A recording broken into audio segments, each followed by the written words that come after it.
The House of Mystery presents Inside Writing, the radio show where authors discuss their writing process in all genres.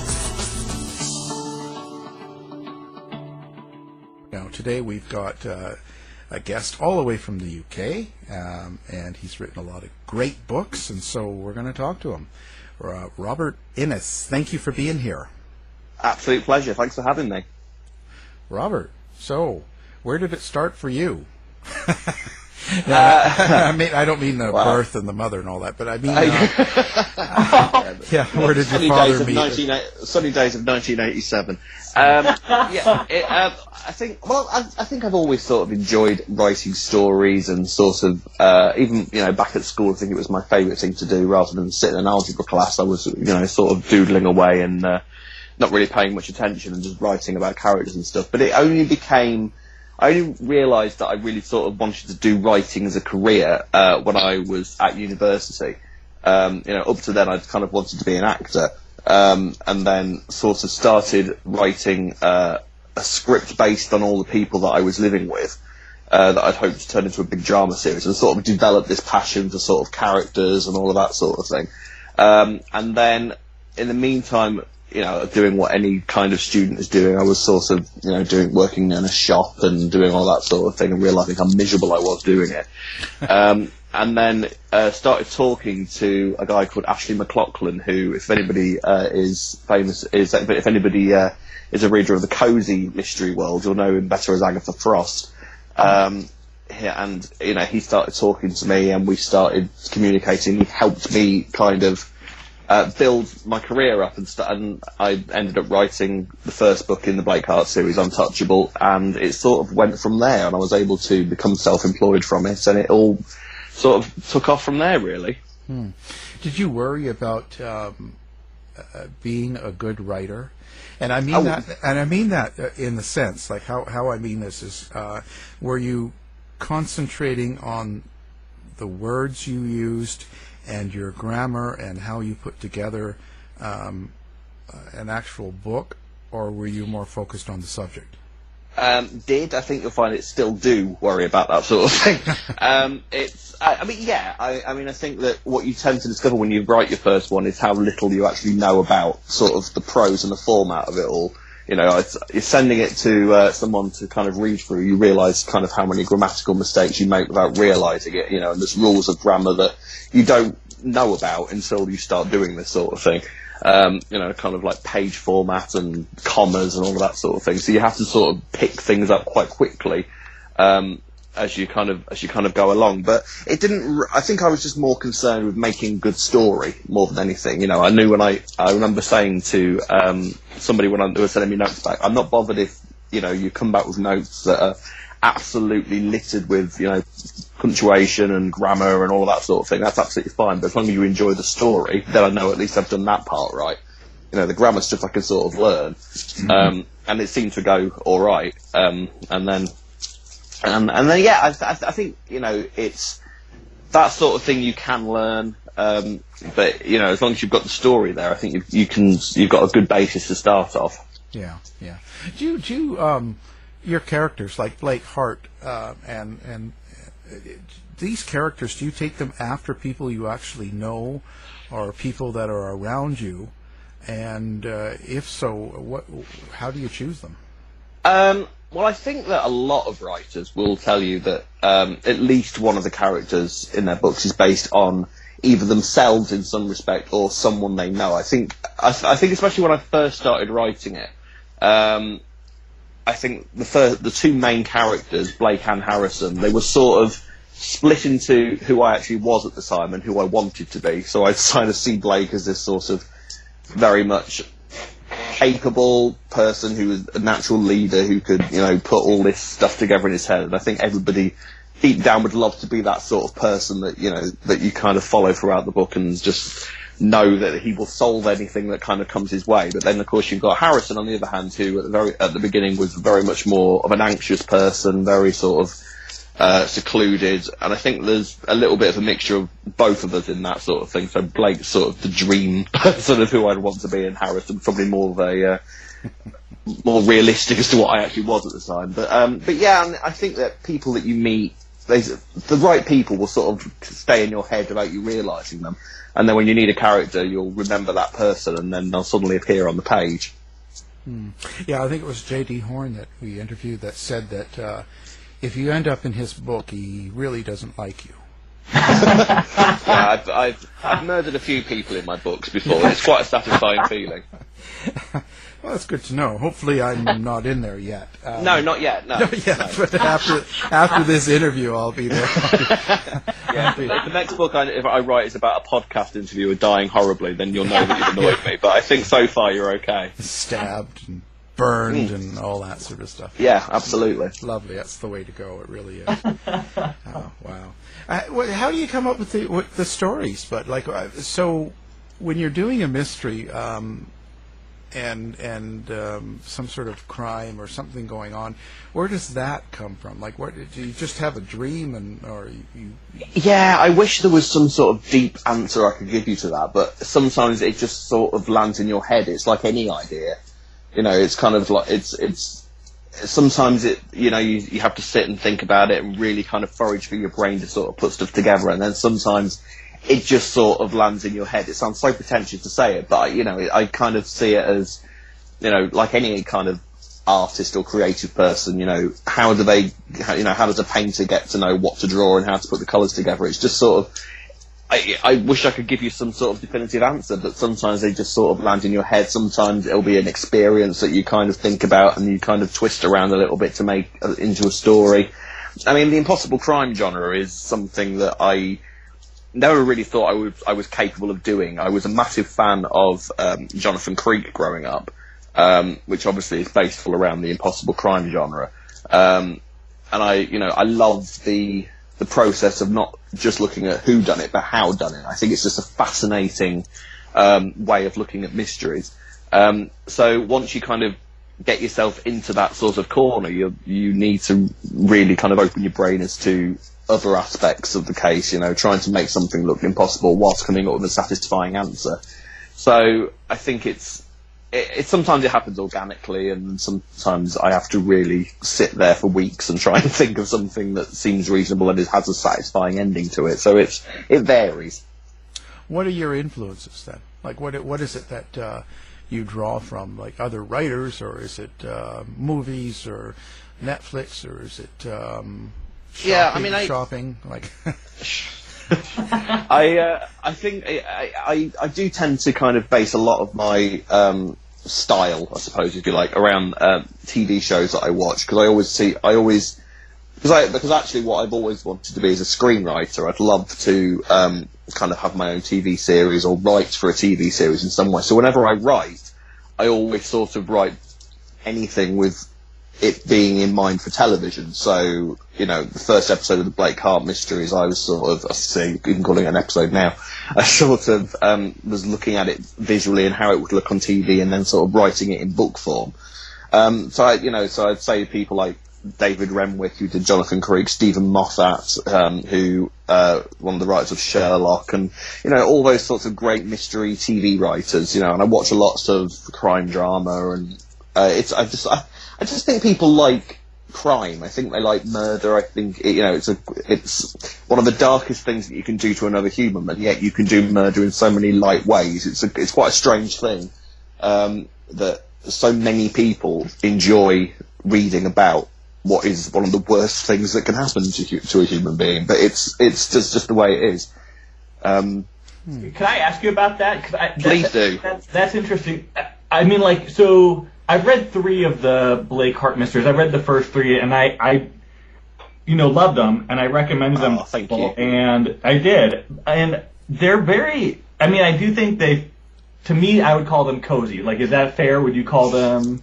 Well, apparently, I kind of agree with you, but I've been told by people who are very up to date with their cozy fiction that apparently they're not. I don't know why. Actually, I do know why. Apparently, because it's all about a police detective. I see. Apparently, that's the thing that stops it from being cozy. If Blake was sort of an old lady who was knitting and making cakes, that would be cozy, apparently. And it's and some of the subjects that I deal in aren't really sort of the sort of thing that kind of appear in cozy, apparently. Okay.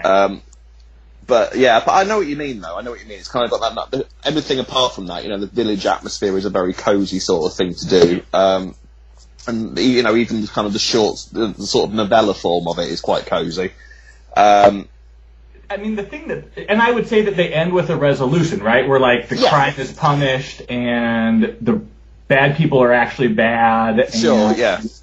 So like Raymond Chandler says that like people enjoy the crime genre because it imagines like a moral universe, right? Like where bad people always get what's coming to them. I mean, do you think that's why people like crime fiction? Do you think that's why they like your books? I mean, maybe. I think he's probably right there. I think a lot of crime stories, like you say, they sort of have that sort of circular format to them. So you start at the beginning where all these horrible things are happening, and by the end of it, the bad people have been punished, and the good guys have worked it out, and everyone lives happily ever after that hasn't been murdered or thrown in prison. I think it. Yeah, I do. Yeah, I think it's a nice sort of reliable format. Mm-hmm. Well, that's too bad. Don't your criminals get away? I don't. Have any of my criminals got away? I don't think so yet. Although now, maybe they will. No. Well, come on. Have some intrigue. Have that great criminal killer keep getting away, and that's sort of a Moriarty role sort of thing. But eventually they have got to be found out. Eventually, surely haven't they? Or do you think that it's sort of kind of as the longer the series goes on, the longer this sort of villain gets away with it? Well, yeah. Or you could discover who they are and then develop that through time, right? But yeah, it'd be fun. But that's just me. I'm morbid. I'm morbid. I'm morbid. You sound like you've got like Dexter. Apparently I haven't seen that, but apparently that's kind of got a serial killer as its main character. So it's a good show. Yeah, that's gone on for years, so I'm sure, that format does exist. It went too long. If you have these stories, right, doesn't there have to be... the Blake Harte mysteries certainly do this, but like even I'm trying to think of like real dark... And certainly in Dexter, like there's a bad guy and then there's a worse guy, right? And the worst guy, the worst guy, And so, I wonder how many people want to read about a world as bad as the real world. There are enough real people to get away with. Yeah, I think that it's also a form of escapism, isn't it? No matter how bad your life is, there's probably a crime book out there featuring characters that are having a much worse time than you are. Right. Yeah.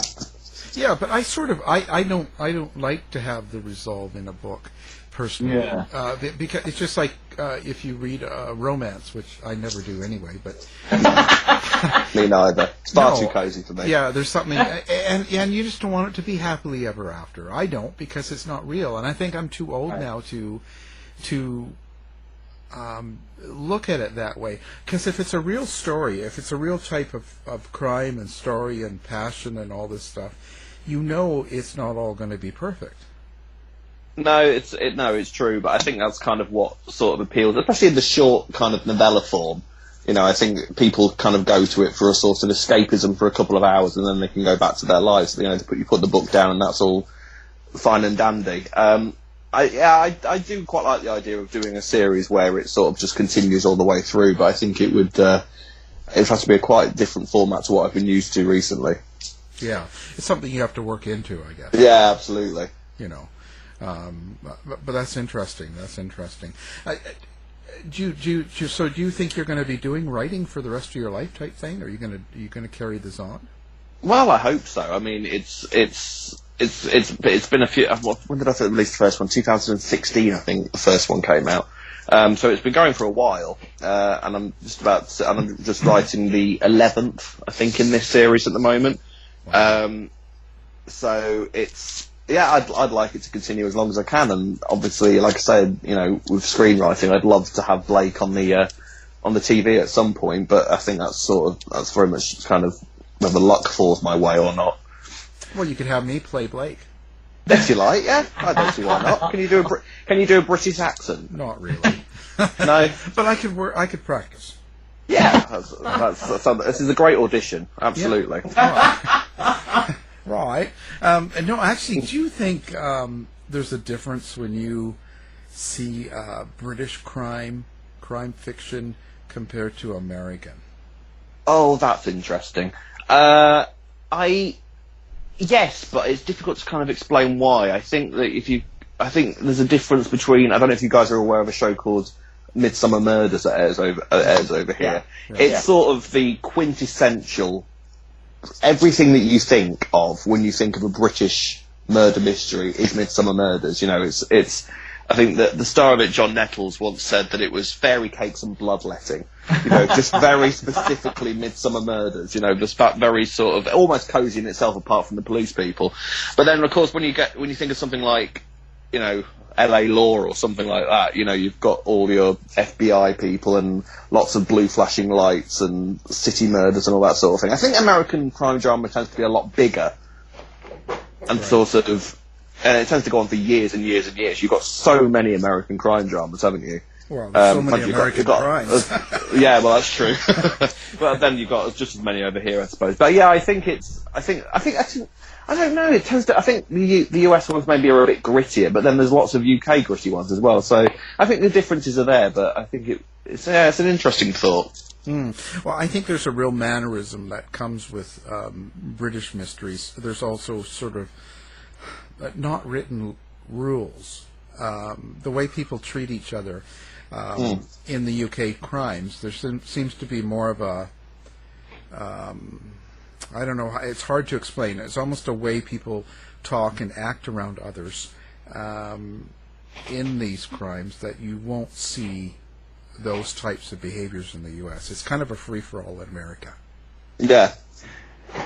It's interesting there. I don't know if either of you have watched this. It's an older comedy show called Reno 911. Are you familiar with this? Oh, yeah. I'm not familiar with that, no. Well, they have this episode where Officer Smiley comes over, and he's, of course, like this English police officer who, you know, he's just so friendly and charming. And then as soon as they're out on patrol, he turns out to be, like, far more brutal than the American officers. And he's, fantastic. You know, just like horribly like corrupt and all these other things. And it's just a fun play on this perception, I think, of, you know, the UK and especially like we had a show presented over there. Yeah. Yeah. We had a show air over here fairly recently, which features sort of the other way around, like an American cop coming to film in the town that I live in, actually. Oh, wow. I can't remember what it's called. I can't remember what it's called now off the top of my head. But it's featured that sort of thing, you know, sort of an American cop who's very much used to sort of doing everything that American cops do, coming to sort of this quiet English town and sort of trying to adapt to the way that we do things over here as opposed to the way that he's used to, which is quite... Yeah, and I think you're right, it's an interesting sort of comparison to see how the two kind of blend together. And I think there's a lot of stereotypes that can be undermined. You know, like there's a lot of over typing of those expectations. Yeah, absolutely. You know, I think you sort of see your American cop as sort of standing in the shadows with a cigarette hanging between his teeth, sort of staring at the scene beneath, you know, before them, and the English cop is sat there with a cup of tea and, you know, and sort of trying to work it out very politely. Blake's got his e-cig, right? Yeah, exactly. Do you know what? Everything that Blake does with his e-cig is so very based on me. It's ridiculous. I've been trying to quit smoking for so long, and an e-cig is basically the only way that I can kind of get off the cigarette. So whenever you see Blake kind of have an internal struggle with a cigarette or his vape, that's very much just me at that moment stressing about the book. Thinking I need a cigarette, but no, I've only got my vape, so I just throw it in the book instead. Electronic fag. Yeah, I was trying to avoid that word because you don't. Well, it's a different word over there, isn't it? Well, that's true. That's true. Well, you know, it's all free. Please do. So, please do. Yeah. COVID COVID-19, how does that affect Yeah. you in your writing? Has this put a dark cloud on your mind? Yes. Frankly, yes. Good. I can actually reveal, who do I think I am? But I can reveal the book I'm writing at the moment, the next Blake story, which I can say is called Dollhouse. Ooh. Is based now. It's very much the lockdown is happening, the pandemic is happening in the world. It doesn't massively affect the plot or anything like that, but it's there in the background. And I sat and thought about whether if that was a good idea or not for so long, and then realised that I had been so blocked mentally of how to create which happens to all writers, I suppose, but I was kind of just sat there thinking, I don't know, I've forgotten how to write, I've forgotten how to make a story happen. And then I started trying to think about why that was happening and realised it's because I've been sort of locked indoors for the past 9 years, or however long it's been going on for now. Someone told you a story 9 years ago, because it just happened a few months, but that's okay. Yeah. And sort of thought, well, how would the characters that I've been writing about be dealing with this? And it sort of kind of led from there, the story that I'm writing at the moment. So, and I know a lot of people might kind of hear that and think, oh God, I don't want to read about that. It's everywhere at the moment. I want escapism, and I understand that completely. I really do. But I'm also of the kind of viewpoint that there is absolutely no point in hiding from this thing. It is everywhere. Right. We know it's happening. And not talking about it isn't going to make it go away. So, and I'm not planning on making it as a factor in future books. This will be the only one that it happens in. But I think for me personally, I just need to get it out of my brain. And I think that it's the only way that I could kind of make it happen and sort of make it work whilst we're all sort of trapped in this sort of situation. I heard it was a hoax. It might be a hoax, yeah. It's a really funny joke. Rob, with the Blake Harte, when I read the summary of 10, I for some reason thought that meant it was the last book because it's kind of his story coming full circle, right? Yeah, it was kind of supposed to be. And then I kind of thought... So what? Do you have what's your plan? No, God, no. I just think that 10 came around and I was really, really happy to have come up with 10 impossible crimes. So I can't remember who said it, but somebody said... I was reading an article and somebody said, that was talking about the impossible crime genre, and somebody said that most writers who attempt to go into impossible crime can come up with maybe 3. Oh, wow. And then they're completely out of ideas, and I'm just, I'm in the process of writing my 11th, which isn't supposed to sound boastful, but it's something I'm incredibly proud of because I love the genre. Yeah. And the 10th one is novel-sized as well. So in all fairness, it could quite happily end at the end of the 10th one. But, I didn't kill any of the main characters off, so I think, why not carry it on? If I could think of a good enough story, people enjoy reading them, and I enjoy writing them when I've got a good plot in my head. So I don't enjoy writing it when I haven't got a good plot in my head. That's a completely different thing. But which maybe some people will argue that I've never had a good plot in my head. But it's enjoyable to write, and as long as I can think of stories to go with them, because it's been a big part of my life for the past 4 years. So, right. I would like to write other things as well, but I think it's just a case of planning a series out and starting a new thing. So while I've got this series ready to go, sort of thing, keep them going as long as I can. Absolutely, yeah. And research. What kind of research do you put in, and where do you go for research? My Google search history would get me thrown to prison for years. Well, we're not talking about the porn sites. No, I don't know. Although, well, no. But but it's trying to research things like the amount of times I've typed in the words, does that come up in an autopsy? I think it several things that would raise eyebrows. But a lot of it is sort of research you do on the internet. I'm quite fortunate in the respect that my mum is a nurse, so medical stuff. It's very helpful to kind of ask her about. Would a spanner around the side of your head actually kill you, or would it sort of wound you, or do it? All those sorts of questions. Wow. Yeah. And I've got kind of a lot of family members in these sort of emergency services, so it's quite helpful to sort of ask the odd, ask around. But yeah, a lot of it is sort of going on Google and sort of just typing in awkward questions and seeing what comes up, and just hoping that I don't click on images, because some of it's just really quite weird. But I think that's just that's the joy of doing crime. I think you have to ask some odd questions into a search engine to get answers that sort of are realistic. Yeah, well, it's better than calling the police and asking them. Yeah, I think so. Although maybe I might try that one day. Yeah. I might get a more honest answer. Well, you just never know. You might also get arrested. Exactly. So that could be fun too. Does it ever? Does it ever bring you down when you get into dark subjects? No, not really. And I have to say, I do. There's a side of me that sort of enjoys writing about that sort of thing. As much as we were talking about it being escapism for the reader, it sometimes kind of feels like escapism to me as well.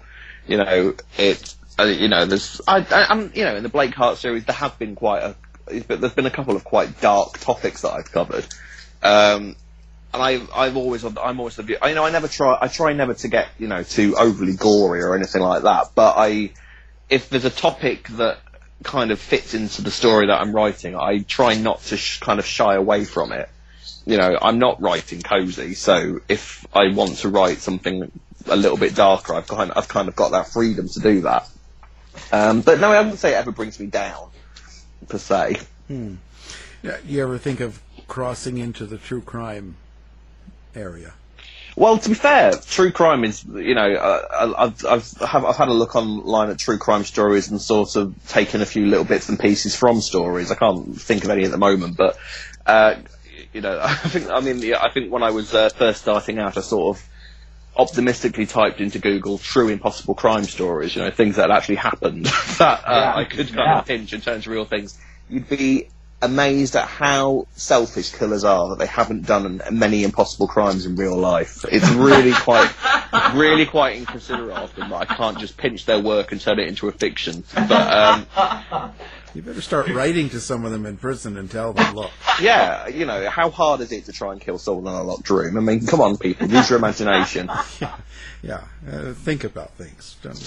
Yeah, that's just crazy. Well, so this last book of yours, the last Blake at Harte, I was going to say. Yeah. The last Blake Harte thing that came out about a year ago. So now, are you doing another one now or something else? Yes, I'm writing a new Blake story at the moment. Called Dollhouse. I'll be releasing the cover in the next few days, and it sort of concerns. How can I say this without spoiling it too much? It concerns a woman that lives on her own in the middle of a lockdown. So because she's an older lady, she's very much sort of in the vulnerable category. So she's very self-isolated, and there is a doll in the house, and this lady will possibly meet a gruesome end, and it may possibly look as though the doll has done it. Who knows? Who knows? But was it the doll? Maybe it was the doll. Maybe it wasn't the doll. You'll have to read it when it comes out to see whether it was a doll or not, or whether Blake takes Barbie to prison. But it sounds like my life. Well, do you have a scary doll in your life? I'm an isolated old lady with a scary doll in my house because of lockdown. I'm not dead yet, but Yet. I'd keep an eye on that doll if I were you. Yeah, I'm gonna tie it down. Yes, but the end of the 10th story kind of it gave itself to maybe continuing, maybe ending there. So I kind of went down the maybe continuing route. Now, do you have a purpose in when you write a book? Do you hope that people that read that book come away with something other than the story itself? Is there something you want them to get out of your book? Well, I think it very much sort of depends on the story that I've written. There's been a couple of things over the series that I've kind of thrown in there that, hopefully people, I've kind of discussed mental health a couple of times, and I always think it's very important to discuss mental health with anybody, really, because 1 in 4 of us will always be affected by some sort of mental health problem throughout our lives. And talking is one of the most important ways to get through that. So I've sort of maybe tried to, especially, in the character of Harrison, especially early on, he was sort of quite damaged by what had happened to him. And then Blake later on sort of starts to suffer from some things. And the problem with Blake is that he's a very sort of he's not as open with his emotions as Harrison possibly might be. So which I think is a lot of men's problem when it comes to mental health. We don't really like to discuss about sissy things like feelings and all that sort of thing. Yeah. So it's that sort of thing that I kind of like to maybe get across to readers. But apart from that, I think the thing is about within the novella form, you kind of throw in as much as you can, but you're maybe sort of limited as to what you can do with certain stories within that page limit. So, but then, there's no rules that say that it always has to be that. So if a plot comes along that I think can be a good message to readers, I will throw it in there. But I don't tend to sort of write a story thinking, right, I'm going to talk about the National Health Service in the story. It just sort of happens organically, really. Wow. Do you, I noticed that you do a lot of self-publishing as well. Do you? Yeah, it's the only way. Yeah, it's all I've done so far. Did you like it better, or? I think it's easier. I think it's a way for writers to get themselves noticed. About 20, 30 years ago, that wasn't available to anybody. You had to be sort of professionally published. Whereas being self-published, it means anybody can do it, as long as you've got everything that you need and you can write a story and you can get yourself. I mean, Amazon even has a service where you can get your own book covers and all of that sort of thing. So it's possible for anybody to release a book now, which I think is fantastic. I mean, I certainly wouldn't be doing this now if it wasn't for being self-published. So I'm all for it. How many books have you published now? I've released 10 Blake stories, and then there was 2 that I did in another series called the Gold and Silver Mysteries, which didn't really take off, but I did 2 of them. So this will be my 13th book that I'm writing at the moment. Wow, look at you! Just go. I mean, this is the, yeah. We're it never happens quick. It never happens quick enough, though. So, how long does it take you to write one of these books, then? Oh, God knows. I mean, it's sort of sometimes if I can sit down and concentrate and focus on it, I can do one in a few weeks. Sometimes if it's a hard thing for me to write about, whether my brain's not in it or whether writer's block is plaguing me or something like that, it can take months. It just sort of depends on. It varies, but I'd say from a few weeks to a few months.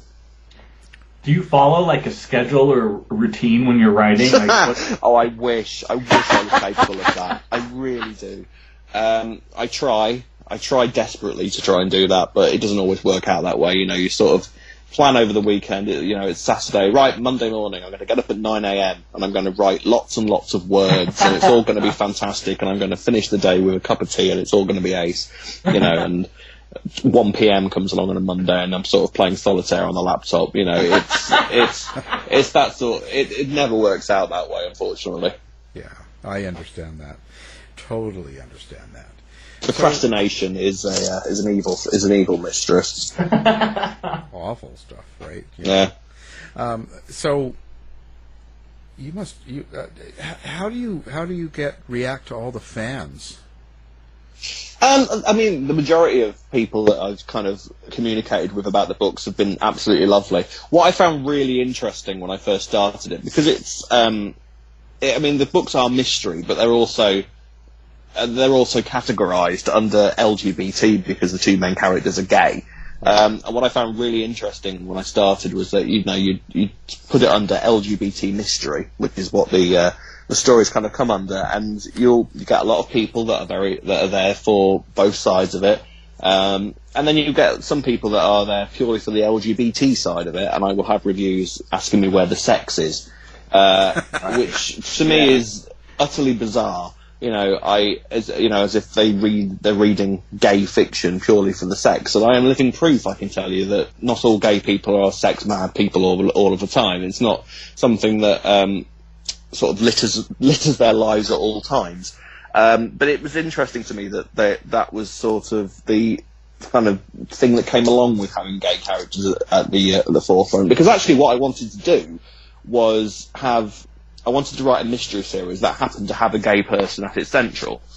It's just because, why not? It doesn't have to be wall to wall.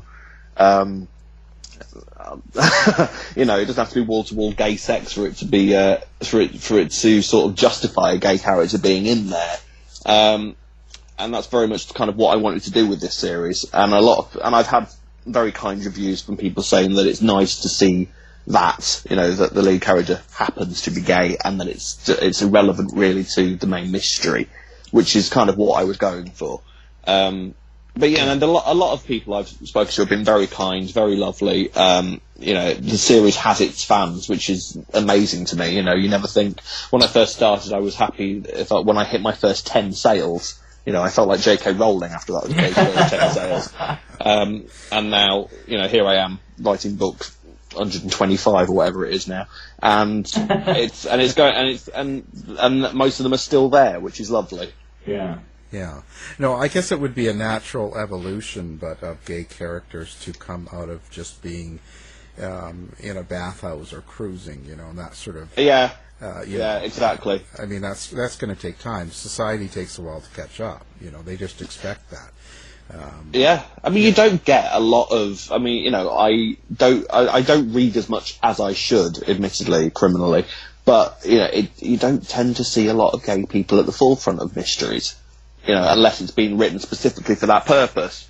You've got there's plenty of kind of gay mysteries out there with the front cover of a sort of six-pack policeman on the front cover, staring smoulderingly at the camera, and that wasn't really what I wanted to go for. That's my own personal private collection of thoughts. I don't tend to write about that sort of thing. Yeah, I think that's Greg. I think the last show that we had done together, we talked about that because some of the covers were. I frankly don't like them. They're very. Well, they're there for a purpose, and they're there for a very specific type of audience. And I wouldn't criticise that type of audience because if there's an audience for it, then why wouldn't you write a book about it?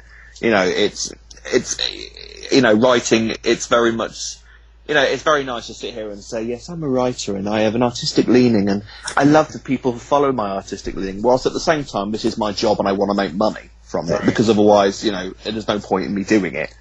If nobody's reading it, then I'm doing it wrong.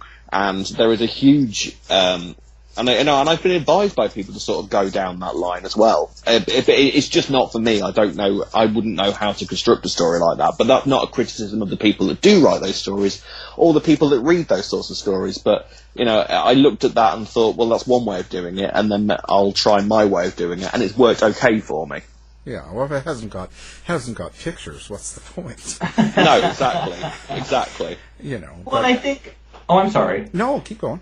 I just, one thing, Rob. Now that you bring this up, I mean, this is a topic that I was just reading people posting about this back and forth today on Facebook. There's always a little bit of a dust up about this topic, and one of the, I guess the concern that I take away from it is.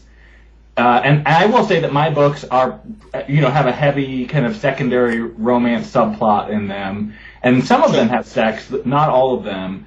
I guess my concern is always in any genre with a book that fetishizes or dehumanizes people and uses them as objects, right? Where in some cases, I think it is very disheartening to see that treatment of gay men, and that is worrisome to me.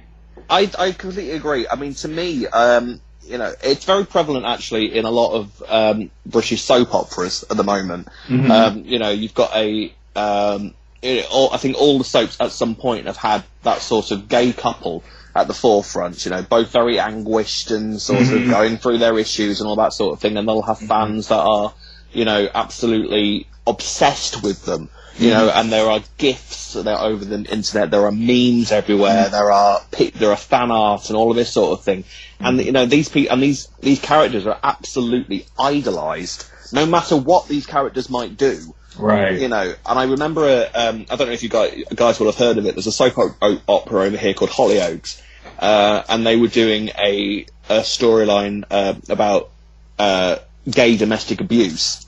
And it was just bizarre, because domestic abuse is one of the worst things that can happen, the worst thing that can happen in a relationship. It's horrific. Right. And just the way that the fans were reacting to it was sort of very, like, you know, I think what the characters, Brendan and Steve, and, you know, Brendan is just so, he has so much inner conflict about his sexuality, that he loves Steve so much, and he's just taking it out on him. It's so beautiful to watch and so sad to watch. It's like, no, you're talking about a violent relationship. There's no sort of, you know, you look at these characters in an almost pornographic type of way, and that's not the story that people are trying to tell.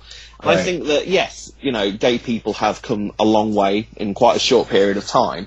But there's two extremes to it. You know, you've got that sort of people that will idolise anything that a gay character can possibly do, and then the other side, obviously, is the less pleasant side, you know, with bigotry that exists. But it's, you know, I've always tried to kind of settle along that middle ground of, these people exist and they have a normal life and they are normal people, and this is what these stories are about. Right. Yeah, and it's true. Do you find that, you know, crime fictions that are, you know, not based on gay characters or have them as the leads, do they write any differently? I mean, this is the thing. I think that if you can, that's the main basis of it. If you can write, because at the end of the day, it's about relationships more than anything like that. And a lot of the time, you know, I always try to see the relationship itself almost as a separate character. You know, as just as you can say, what is Blake like as a character? What is Harrison like as a character? What is their relationship like? Is it a funny relationship? Is it an angry relationship? Is it it's about the relationship rather than the people that are in it, and how that relationship works between these two people. And which is how a lot of straight, relationships are written, and should be how a lot of gay relationships are written. It should, you know, it doesn't matter what gender these people are. It's about the relationship between them. Do you find that you're kind of put in a category then, having to go into LGBT? Yeah, sometimes. I mean, like I say, you know, when you've got people writing reviews saying, "Well, the mystery was good, but where's the cock?" You know, it sort of takes away from what you're trying to do. You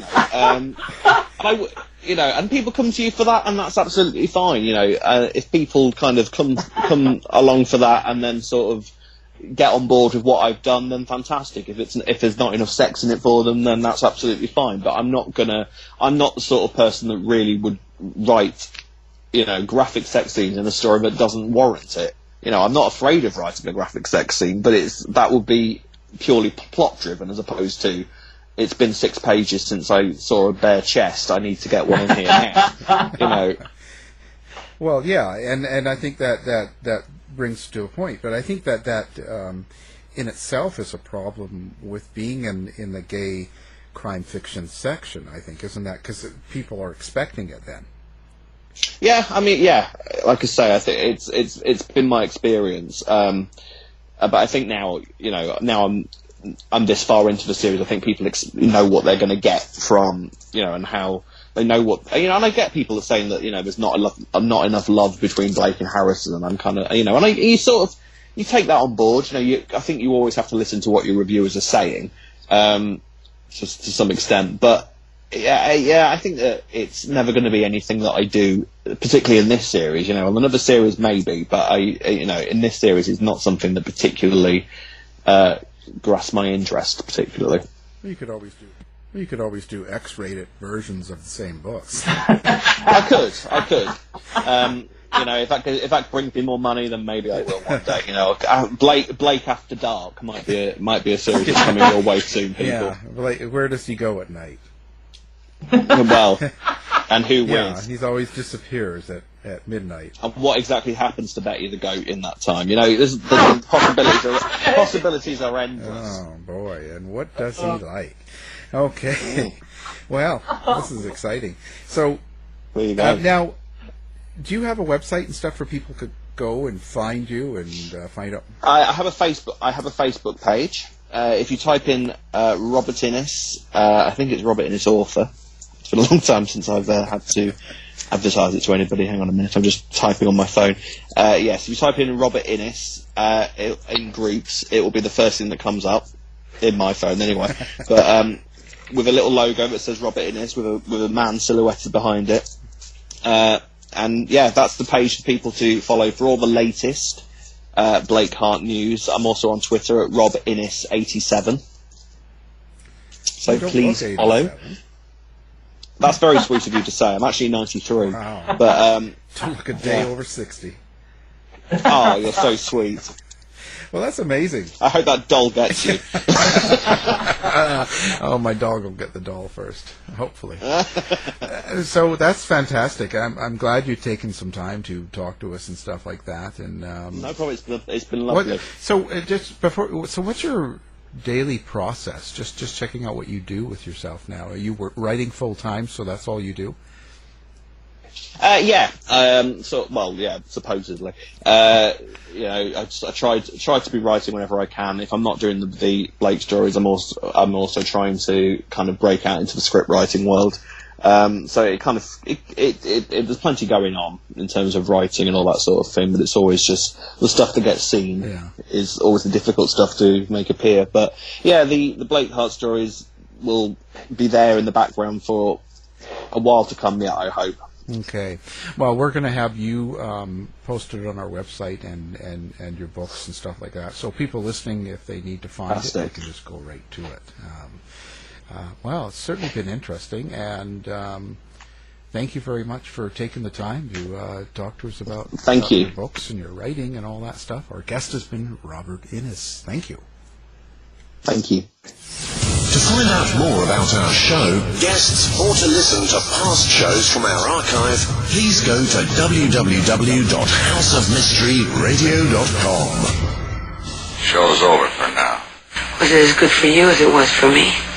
Well, good night.